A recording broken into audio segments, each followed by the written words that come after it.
Why do cover recipes look so irresistible, but mine always turn out average? It's the ultimate bait and switch. The recipes on the covers are designed for one purpose: to make you buy the book, click the link, or watch the video. These dishes are often styled, spritzed, and photoshopped to perfection. But here's the thing, they're not impossible to recreate. The issue isn't you, it's that the instructions often skip small details that make huge differences. Moisture levels, resting times, and even oven hotspots can sabotage your efforts unknowingly. When I first started cooking, I'd follow the recipe to the letter and still end up with an underwhelming dish, wondering if my taste buds were broken. Spoiler alert, they weren't, but my technique was. Start with the ingredients. The pros use high-quality stuff, free-range eggs, fresh spices, and the best chocolate they can find. It doesn't just look prettier, it tastes better too. Cheap ingredients cheapen the dish, no way around it. Next, pay attention to how the ingredients are prepped. A recipe might say chopped onions, but finely diced onions cook differently from rough chunks.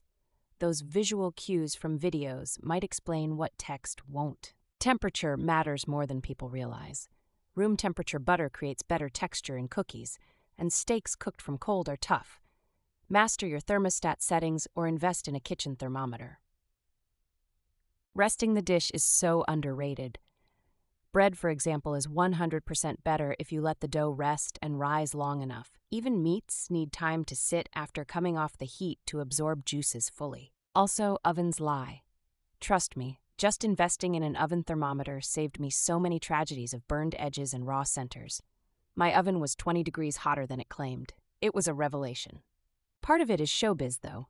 Food stylists might coat meat with extra oil or use techniques that are impractical for home cooks. That shine on glazed donuts?